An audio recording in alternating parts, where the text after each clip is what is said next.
Breaking: Why Ipob rejected Kanu's visit begins investigation on DSS.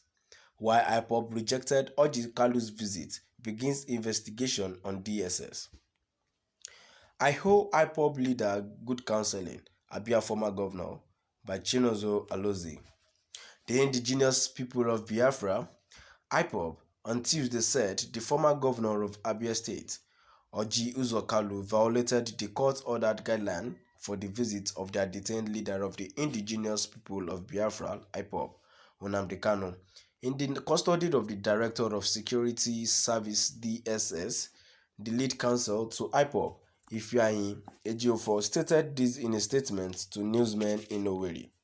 He said as a result of the failure to follow the process, the Ipob has commenced an investigation into why DSS should allow the former governor to visit their leader. Ipob added that they were afraid that such a visit could amount to the use of force on their leader to accept a false narrative about the struggle for self-determination. According to Ejiofor, we can at best describe what transpired on Tuesday between a visitor whom the detaining authority ostensibly aided to violate the court-ordered guideline for visiting our client as bizarre and unusual. The DSS is not oblivious of the terms of the court's guideline, which they have consistently maintained in the past that it must be obeyed to the letter, and through which position they had denied many friends and attorneys of our client access to him.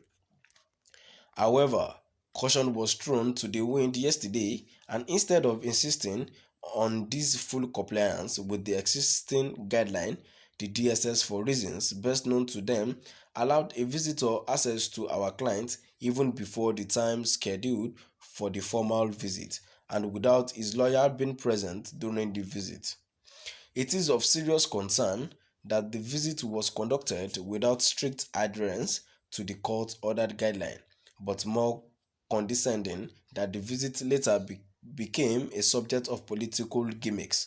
If our client Anthony's, his flesh and blood brothers and his wife will visit him in due compliance with the court-ordered guideline, how can the DSS authorize a visit from any other person in gross violation of this guideline?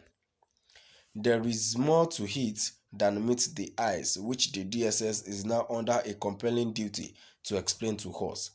Granted that his name appeared among the list submitted at the 11th hour alongside the names of the lawyers scheduled for the visit, but hurriedly proceeding to conduct the visit without us being present in line with the requirements of the guideline left us with many unanswered questions. We have initiated a formal process towards ensuring a thorough investigation of what transpired yesterday, and we shall not hesitate to formally address the world on this subject if there is an attempt to sweep our petition under the carpet.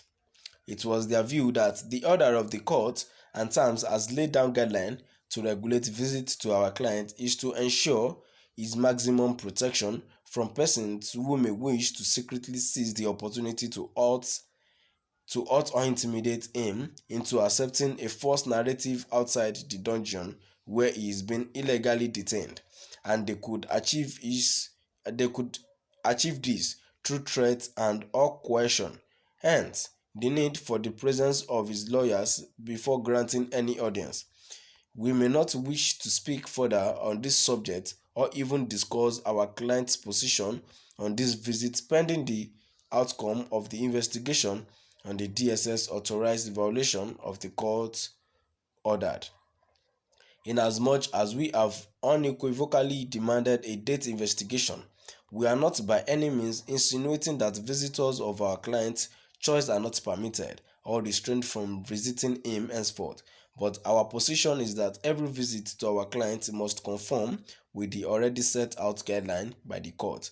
We shall keep you all updated as we navigate through this turbulent path, but just note that victory and nothing less than victory is our goal, and it shall surely end in victory, Chineke, Ipob said. It should be recalled the Abia State former governor, Orji Uzor Kalu, posted saying, "This afternoon, I visited my brother. Nnamdi Kanu in DSS custody, Abuja. I met him in good health and care. We discussed him as human.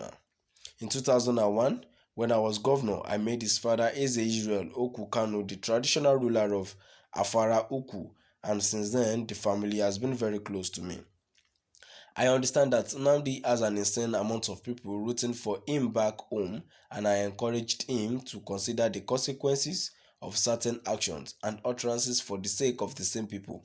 Even though my ideology and his ideology are different, God has made us brothers and we can't run away from each other. I owe him and Nigerians good counseling. Whether he and his family listen to me or not, I will continue counseling him as as I have always done in the past. What we need most is peaceful and secured society. And now, before I go, I have a few comments here. My first comment, which I have here, says, if anything happens to our leader, we should hold DSS and that useless Oji Uzo Kalu blood sucks demon who asked him to go and see him after contribute money to draw him back to Nigeria. Shameless man. Thunder will fire him because there won't be anything good. He will discuss to our leader. To know what is in his mind, he will go and tell his slave masters that sent him, but God passed them. And lastly, my comment here says, Mr. Former Governor, you must purge the word insane followers of MNK. I put it to you that MNK stands for the truth, and I follow the truth. So I am not insane. It was MNK who condemned double standard. Then you and Mr. Odisa met to gain his chief Dasuki in jail. You know better that is Nigeria for you. To my dear listeners, can we all believe now that visit of Ojikalu is an act of a chameleon when someone is an hypocrite? Now he's calling some people insane. Is it not his followers? Is he not referring to his family as well? That is an highest rude of him highest stupid thing of him to say. I don't know. Where is this country going to, and where is this going to end? To my dear listeners, are we going to sit down looking at what is going on? When are we going to fight for our own, for our freedom? When are we going to continue sitting down and see these people controlling us, maltreating us, putting what is not ours to us? This is unfair and this is unlawful. And it has been set as the court guideline. In fact, his family cannot just go there and see him. His own very personal family. Now, someone who is not even a very family member has gone there to visit him for what? And the DSS actually allowed him into the department, which I feel there is something fishy about it. To my dear listeners, there is something fishy about it. Let's not just sit and look. To my dear listeners, we've come to the end of our today's news, and please drop by at the comment section. Let's know what your view is all about. Thank you.